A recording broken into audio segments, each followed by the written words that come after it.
Minhas caras e meus caros, sejam bem-vindos mais uma vez ao Contestação Espírita, hoje com o tema O Papel do Jovem no Processo de Regeneração, e é um tema especial, e um tema especial, obviamente, uma participação especial. Meu caro Eduardo Martins, seja bem-vindo ao Contestação Espírita. Pessoal, muito obrigado pelo convite. Estar com vocês, que são pessoas queridas e da qual eu tive a honra de compartilhar os melhores momentos da minha vida, desta encarnação, porque a juventude é realmente o momento mais ímpar. E acredito que, acho que até relembrar como foi essa nossa fase juntos e também levando em consideração que hoje eu ainda desempenho um papel junto a alguns jovens espíritas na minha casa, no Jesus no Lar, eu acho que o tema vai ser bastante gostoso de contribuir e colaborar com vocês. Agradeço, gratidão pelo convite. Oh, Eduardo, fica aí com o microfone. Inclusive, justamente a primeira pergunta vai para ti. Né? Você pegou justamente o ponto que eu ia tocar, que, na sua experiência lá no Centro Espírita Jesus no Lar. Imagino que você está tocando também os trabalhos da Mocidade Espírita, lá da MEGEL, e justamente a pergunta, o que você sente alguma mudança, alguma evolução, ou enfim, o que mudou da Mocidade Espírita da nossa época, né, que nós convivemos, como você disse, para agora? Qual que é o seu sentimento com relação a isso? Olha, eu diria para vocês que a mudança ela é bastante perceptível, né? Porque eu sempre soube que na minha própria casa, né, até outras gerações de mocidade anteriores a qual eu participei, elas tinham características. E o pessoal da minha casa faz muitas boas referências, fazia na época e de alguma forma ainda traz essa lembrança de que, por exemplo, a minha turma na qual eu participei, que era uma turma grande, era bastante ativa dentro da casa, né?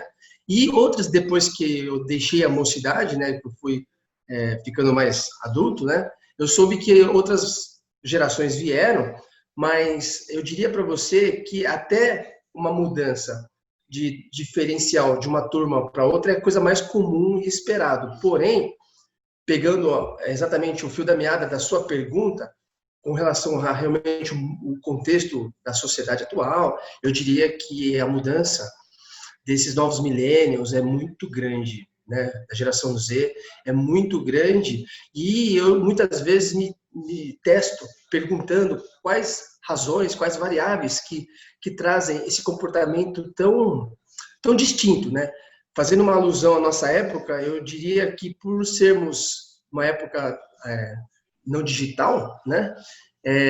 A gente acho que tinha que valorizar muito o sacrifício que era para nos mantermos conectados, né? Então, eu lembro que na minha época, para você fazer um encontro fora, após a reunião da mocidade, se nós éramos em 20, 25, você tinha que dividir para os... Sempre tem um grupinho que são os mais ativos. Então, você fala assim, olha, é como se você aqui, por exemplo, eu falasse assim, Sidney, você liga para o fulano, Beltrano e Ciclano, Zé, aí chama a Maria, a fulana, ou seja, você tinha que dividir até para os custos, né, da ligação, nem todo mundo tinha telefone fixo, né, era complicado.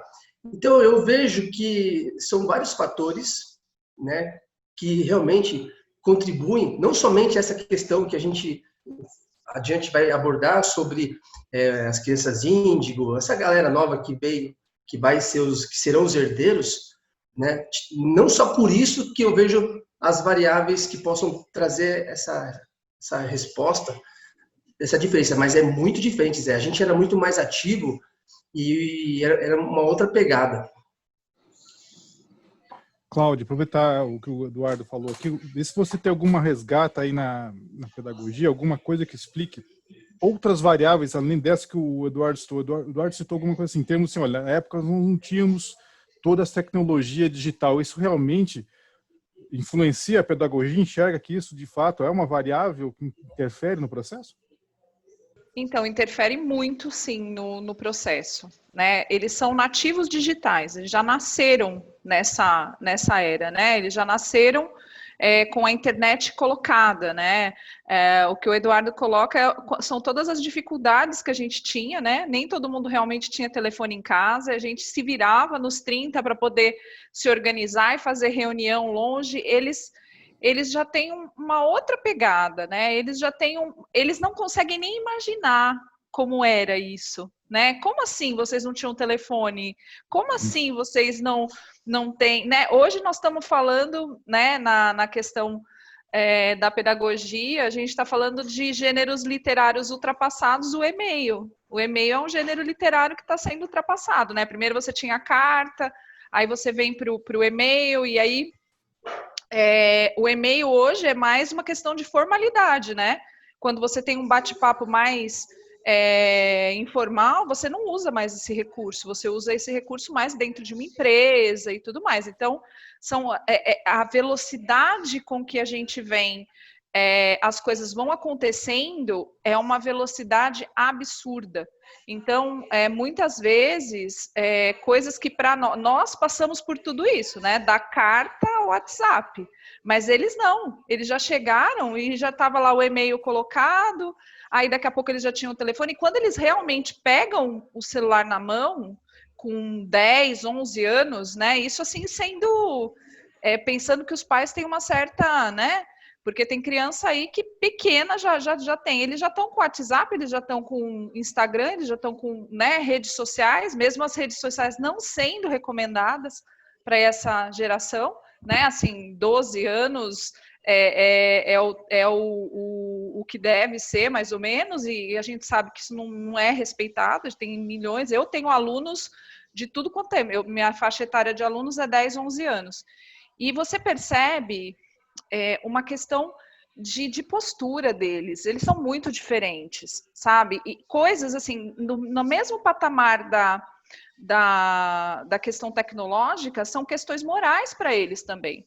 Coisas que para nós eram questões que bicho pegar, que assim, normal, vai, isso daí é coisa que quem não passou por um bullying, quem que não, para eles é muito diferente, eles enxergam de uma forma diferente. Se eu falar hoje para os meus filhos sobre a questão da escravidão e de tudo mais, eles acham assim, eles ficam horrorizados, eles ficam chocados. Quando eu falo isso para os meus alunos, que eu sou professora de história, que eu conto o processo de escravização, eles têm verdadeiro horror, né? E ao mesmo tempo eles têm muita voz, né? Eles vão, quando você trabalha a questão do ambientalismo, do planeta, sabe? Eu tenho muita esperança. Aliás, eu acho que é por isso que eu sou professora, né? Porque eu tenho esperança, porque eu vejo esses meninos com uma voz muito grande, uma vontade, mas não só de ficar falando, mas de fazer, sabe, assim, no dia a dia ali, não naquela coisa do... Então, assim, eu tenho essa esperança, né? Eu acho que as coisas vão acontecendo muito rápido e eles têm uma visão diferente, e também precisam ser tratados de forma diferente. Não adianta a gente achar que a gente vai lidar com aqueles meninos, com esses meninos que estão aí do mesmo jeito que a gente lidava antes. Não vai. A gente precisa ouvir o que eles têm para dizer. Gente, eles têm coisas incríveis para dizer para a gente. A gente só precisa parar e ouvir, entendeu? Então, eu acho que a gente precisa dar mais voz para esses jovens, com certeza. Cláudio me fez lembrar um negócio interessante que você falou agora, Cláudio, em e-mail, carta e velocidade. Óbvio, essas coisas estão interrelacionadas. Eu lembro quando eu fiz intercâmbio, eu estava do outro lado do planeta, literalmente, eu estava na Austrália, eu só ficava sabendo o resultado do futebol com 8 dias de diferença. A rodada tinha sido 8 dias atrás, a carta chegava 8 dias, eu falei, nossa, foi esse time que ganhou. Mas, enfim... E aí, essa questão da velocidade, para mim, é muito... As coisas estão... A comunicação e a velocidade estão interrelacionadas. Aí, por falar em comunicação e velocidade, e nós estamos falando de regeneração. Qual o papel da velocidade, Sidney, nessa questão da regeneração, da comunicação? E o jovem, como é que você está enxergando essa questão da velocidade, a comunicação e a regeneração? Boa noite. Eu vejo não tão esperançoso quanto a Cláudia. Eu creio que, sim, as coisas hoje em dia são em real time, né? Então, não importa o lugar do mundo em que você esteja, o comportamento do jovem, ele serve tanto de modelo quanto de repulsa, quase que instantaneamente. Por isso que as culturas, especialmente a americana, né, de primeiro mundo, ela se sobrepõe Você vê, por exemplo, as crianças africanas desejando um tênis Nike, sabe-se lá por qual razão, né? Aquilo é tão distante do mundo dela, no entanto, ela tem alguns desejos. Outra coisa que eu acho, e eu vou entrar num mundo ainda que não me pertence, portanto é só opinativo, a sensação que eu tenho é que as crianças, e eu chamo de criança qualquer pessoa que é mais nova que eu, estão vindo hoje em dia com muito mais consciência. Com muito mais consciência, mas com pouca atitude, com pouca iniciativa. Eles desejam que as coisas estejam prontas, né? Seja no núcleo familiar, seja no núcleo escolar, seja no núcleo de trabalho. Eu falo assim, mas por que que eu tenho que fazer isso? Por que que você ainda não fez? Por que que tá, entendeu? Não, pede para outro, eu não vou fazer isso aí não. Eles entendem que estão perdendo tempo, né? Se você olhar corporativamente, por exemplo, ninguém hoje fica numa empresa 10 anos, 5 anos. Às vezes, com 3 meses, o cara desiste do trabalho e fala, mas por que que você saiu? Ah, eu não estava me adaptando, não. Então, assim, se o sistema, se a organização, se a hierarquia não funciona do jeito que o jovem deseja, ele abandona, vai fazer outra coisa, né?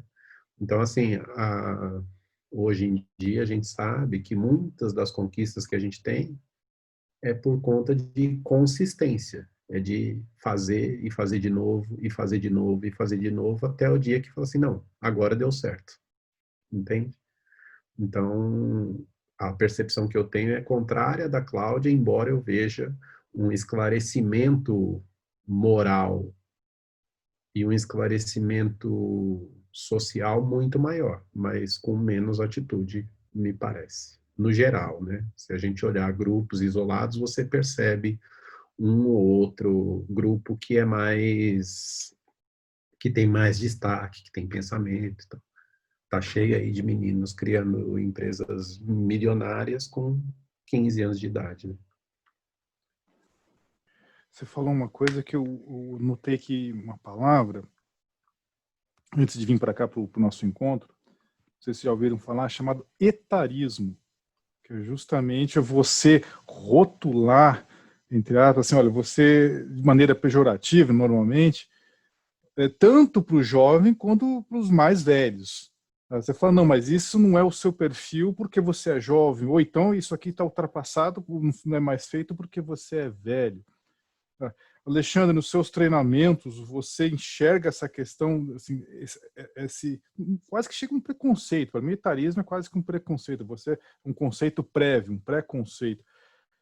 Você vê um pouquinho desse etarismo, ou seja, tanto para o jovem, você determinadas atividades, você fala, não vou dar na mão desse jovem porque ele é jovem, ou determinadas atividades, não, isso aqui uma pessoa mais velha não vai dar conta do recado, e isso trazendo para a questão do movimento espírita. Será que a gente está segmentando? Tem certas atividades que são típicas do jovem, certas atividades são típicas de pessoas um pouco mais velhas dentro do movimento? Olha, Zé, acho que sem dúvida isso acontece, não da parte das pessoas, mas das próprias pessoas, né? Elas se colocando em grupos, se determinando em divisões diferentes, mas as outras pessoas classificando isso, né? Então tem justamente algumas atividades que as pessoas, acho que é um pouco daquilo que a gente acabou comentando um pouquinho no roteirinho da conversa, né? O famoso ditado lá, cachorro velho não aprende truque novo, né? Isso daí é uma tremenda baboseira, né? A gente já viu a neurociência vindo e desbancando isso com a neuroplasticidade. Tem uma série de teorias aí que a gente pode utilizar para comprovar, sim, que as pessoas, elas, mesmo independente da idade, elas têm uma capacidade de aprendizado ainda, claro que não como o jovem, mas isso não é por conta da idade, é por conta de outras coisas. O jovem, ele tem a vida dele, ele tem uma quantidade de responsabilidade pequena, né? Vamos colocar assim, vamos generalizar. O adulto não, o adulto tem N responsabilidades. Então, o aprender, talvez, ele fica num segundo ou terceiro plano. E quando ele se propõe a fazer isso, ele tem tantas coisas passando na cabeça, tantas coisas que ele precisa fazer, que ele acaba, não é porque ele não tem capacidade de aprender, mas é porque ele tem tantas coisas na cabeça que a competição que existe na mente dele faz com que ele tenha uma baixa atenção, e isso falando para não só pelo processo de aprendizado, mas para os outros também. Cláudia. Só colocando em relação a essa questão que o Alexandre está falando, os jovens de hoje eles são imediatistas. Não adianta a gente vir com coisas muito prontas. Eles querem buscar. E eu penso assim, né? Eu vi uma pesquisa que fala assim, que eu acho que é isso que dá esperança. Eu vou ser sempre uma eterna otimista. Eu sei que existem pessoas e pessoas, jovens e jovens, né? Nem todo mundo está nesse patamar, mas eu que lido com essas crianças, assim, e com futuros adolescentes, e assim, tenho bastante convivência, eu vejo neles uma questão ética e moral muito diferenciada. Né? É claro que não são todos. Agora, o que eu vejo, né, é que eles têm outras habilidades, talvez nem tanto na questão do fazer ali imediato, como eu já disse, mas eles têm, por exemplo, nessa pesquisa, que eu achei bem interessante, 5% dos jovens entrevistados, né, sobre o futuro, eles almejavam ficar ricos, só 5%. O restante todo da pesquisa que foi feita eram as pessoas, os jovens queriam poder ajudar o próximo, trabalhar em alguma coisa que gostassem e fazer alguma coisa pelo outro. Então, eu acho que isso são pontos assim bem interessantes, né? Porque a nossa geração é uma geração de competição. É uma geração de pessoas que foram movidas por isso. E a gente vem nós viemos de uma geração que, por todas as questões de sufoco mesmo, a geração antiga foi sufocada, né? Então, a nossa geração é uma geração que quis pedir liberdade, que quis sim lucrar, quis se competir, quis construir, né, esse mundo. E eu vejo que esse já não é o papel dessas pessoas que vêm, desses jovens que estão aí. Eles já têm uma outra visão. Eles não almejam tanto como a gente almejava, né? Como a gente tinha essa luta, e eles são realmente imediatistas, eles querem as coisas para hoje. Então, às vezes, isso atrapalha, porque eles ainda não têm aquela experiência de vida que a gente sabe que as coisas vão acontecendo aos poucos, né? Mas isso não deixa de tirar, não tira a capacidade deles, assim, de ter outras habilidades, né? Ó, a questão deles serem... Eu vi até um artigo, até que o Eduardo colocou lá no grupo, né, para a gente ver. Eles são pragmáticos, eles valorizam e respeitam diferenças, eles são responsáveis e eles são empáticos e compreensivos. Agora, é claro que a gente não está falando de todo mundo, né, gente? Depende. Então, assim, mas se já existe um grupo assim, isso também já não é um ponto ao nosso favor? Então, assim, fica essa colocação aí só para complementar o que o Alexandre falou. Bom, pessoal, não se esqueçam de deixar o like, tá? Se inscrever no canal, acompanhar a gente em todas as mídias sociais, auditivas, enfim. O Sidney sabe falar melhor que eu, mas enfim, eu já falei, agora depois ele me corrige. Carla, eu lembro, esse termo aqui que você falou lá atrás, no começo, eu achei sensacional, que é o tal do esquenta-banco. O jovem também é um esquenta-banco? Porque assim, nós estamos falando do papel dele na regeneração. Tá? Eu perguntei para o Eduardo, para quem passar o bastão, ele falou, opa, para aí eu não estou tão seguro, já tentei uma vez, não deu muito certo. Então o jovem é um outro esquenta-banco? Eu penso assim, ele é um esquenta-banco quando ele não é estimulado. Porque o jovem, ele tem muita ânsia, né? Até essa ansiedade que hoje está na moda, né? Que ou a pessoa é ansiosa ou ela é depressiva, ela não está mais no meio termo, existe mais isso. Então, a gente percebe que o jovem ele é muito ansioso, até por esse imediatismo que a Cláudia falou, geralmente é mais por ansiedade, né, do que por imediatismo. Por que eu falo isso? Porque, assim, ele é imediatista porque a gente faz tudo para eles, a gente gera facilidade para esses jovens. Então, eles têm mais facilidade do que a gente. Eu quero, já está na mão. A gente já tinha que correr atrás. Então, eles não, eles têm tudo na mão. Eu percebo lá nos jovens do Solidariedade, se os pais não levarem, eles não vão. Eu lembro que a gente ia a pé para os lugares. De um centro para o outro, de um lugar para o outro, a gente ia todo mundo andando. Ou de ônibus, né? Eu estava lembrando da musiquinha lá do João, que a gente cantava no ônibus, né? E assim, era um barato, né? A gente ia para tudo quanto era lugar, para a gente não tinha dificuldades. E os jovens de hoje, eles têm muita facilidade, eles são muito ansiosos, mas eles não conseguem trabalhar muito essa questão do agora. Então, eles estão ali, mas eles precisam de treinamento. O que eu vou fazer? Então, eles precisam, assim, muito... eu percebo que eles precisam muito de estímulos. Eles, né, porque eles já nasceram com uma outra cognição, eles já nasceram com uma capacidade de informação incrível, que dizer que se nós nascêssemos hoje, a gente não acompanharia essa evolução, porque o nosso cérebro é diferente do deles. Só que, ao mesmo tempo, não tem líderes como nós tínhamos. Eles não têm pessoas que eles possam se espelhar, que eles possam falar assim, eu quero ser desse jeito. A gente tinha na música, a gente tinha música boa, a gente tinha vários referenciais aí na música, na arte, no cinema, numa porção de coisas, nas novelas, que hoje em dia é uma porcaria. Então, você ficar um mês sem assistir, você já sabe tudo que aconteceu. Não tem mais aquela coisa de mistério, de você ter que esperar para o próximo dia para saber o que vai acontecer. Então, assim, eu acho que a gente está vivendo um mundo que eles estão perdidos, porque é um mundo que tem muita facilidade, mas tem pouca reflexão, pouco valor. Eles são carentes de valores. E até por essa questão de querer dar para eles aquilo que os pais não tiveram, de oferecer para eles tudo aquilo que nós não tivemos, a gente fica ausente, a gente se sente um pouco ausente, porque vai trabalhar para poder dar. Chega em casa cansado, você não tem como trabalhar a tua família ali.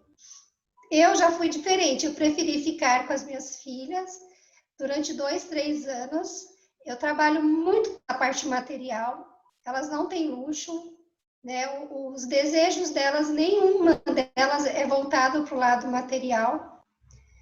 Não tem sonhos assim, eu quero ter isso, eu quero ter aquilo. Elas falam, eu quero ser isso, eu quero ser aquilo. E eu achei até engraçado que a professora da Ceci perguntou para ela tem 7 anos, e falou assim, eles estavam falando dos contos, né? E aí falou assim, se o Aladim te desse uma lâmpada mágica hoje, qual desejo você pediria para ele, né? Se você tivesse a lâmpada do Aladim. A Cecília falou assim, eu não tenho nenhum desejo. Falei, mas pensa, filha, alguma coisa que você gostaria que acontecesse? Aí ela falou assim, que o coronavírus morresse. Aí, se for perguntar para ela por quê, ela vai falar por causa do distanciamento, né?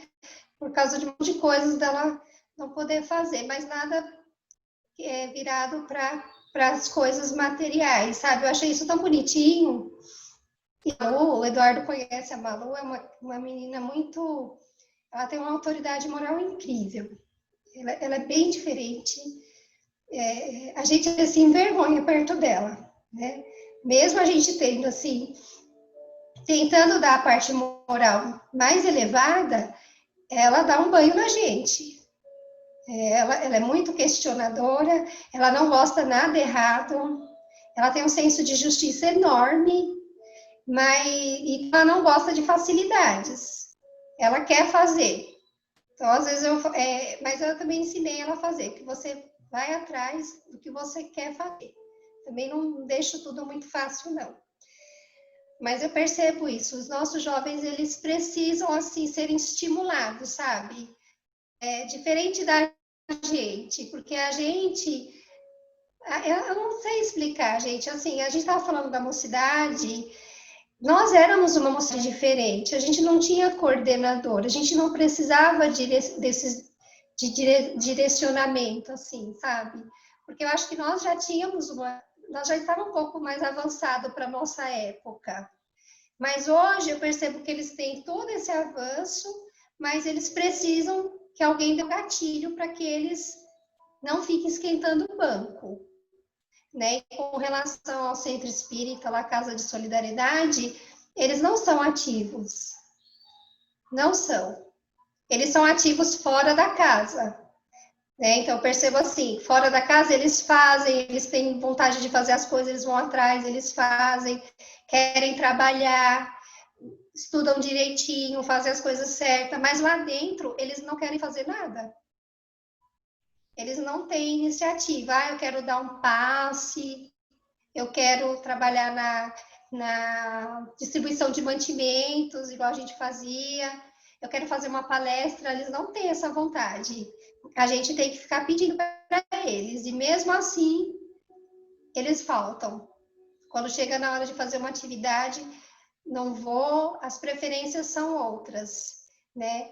Não só deles, né? A gente percebe isso na casa como um todo. Quando é a hora de trabalhar, a Casa de Solidariedade é uma casa grande, tem muitos frequentadores, mas poucos trabalhadores. São sempre os mesmos, em diversas tarefas, você vai lá, igual vocês forem lá, vocês vão me ver em várias tarefas. Porque falta trabalhador, apesar de ter tantas pessoas. E com relação à mocidade, eles não têm vontade nenhuma. Não tem mesmo. E por quê? Eu não sei, né? Porque eu também não estou na coordenação da mocidade. Eu só queria complementar essa questão que a Carlinha está falando, né? Justamente dessa questão ético-moral deles, que precisa ser estimulada, sim.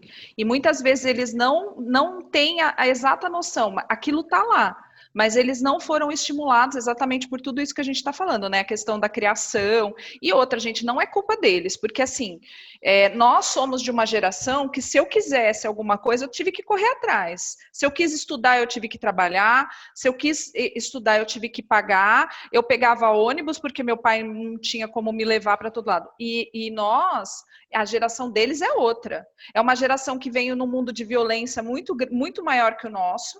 Então, assim, a gente teve que ter esses cuidados, sim, com os filhos. E isso eu tô falando quem tem condição, né, gente? Porque, claro que tem criança aí que se vira já nos 30 desde muito cedo. Mas, assim, eu vejo as crianças que eu convivo, pouquíssimas. Eu não tenho segurança de deixar minhas filhas de 11 anos irem até a esquina sozinha. Não tenho, né? Então, a gente tem todo esse cuidado, a gente tem todo esse olhar para eles, porque o mundo deles é diferente do nosso também. Então, a gente acaba prejudicando nesse sentido da autonomia. Mas existem muitos projetos, e hoje, dentro da educação também, né, a gente tem alguns projetos de competências socioemocionais que falam dessa questão da autonomia, né? Eu trabalho em um projeto muito bacana que se chama o Líder em Mim, e aí a gente estava falando justamente o que a Carlinha está falando, né, dos desejos, né? E eu fiz uma pergunta muito parecida com essa para os meus alunos e 100% deles queriam acabar com a pandemia. Então, assim, não era uma coisa assim que não era nenhum desejo deles, era um desejo maior. Edu, você quer emendar alguma coisa? Você emendar A frequência da mocidade tem que, de alguma forma, acabar disputando a agenda dos pais. Se o pai, de alguma forma, for um pai muito ativo em outras atividades, né? Tem, sei lá, outras reuniões, outros compromissos sociais, etc. e tal, ou futebol, ou qualquer outra coisa, se não tiver, às vezes, que levar o filho ou a filha para a mocidade, às vezes acaba, sabe, comprometendo, né? Então, na nossa época, que nem vocês comentaram, né? Que nem acho que foi a Cláudia que comentou, não, a Carla, né?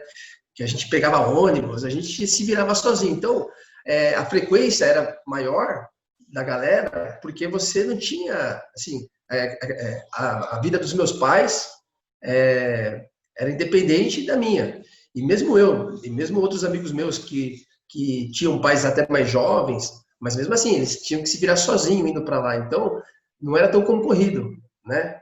Então, é uma característica da modernidade, a insegurança, porém, eu acho que também se tem condições de driblar, desde que você catequize a importância desse compromisso junto ao grupo de outros amigos espíritas para os pais. Ou seja, você tem que vender o peixe, conscientizar, né, os pais e os jovens. Aqui, embora a gente vai falar só dos jovens, mas a gente muitas vezes tem que pregar essa importância, essa realidade, às vezes para os pais, né? É isso.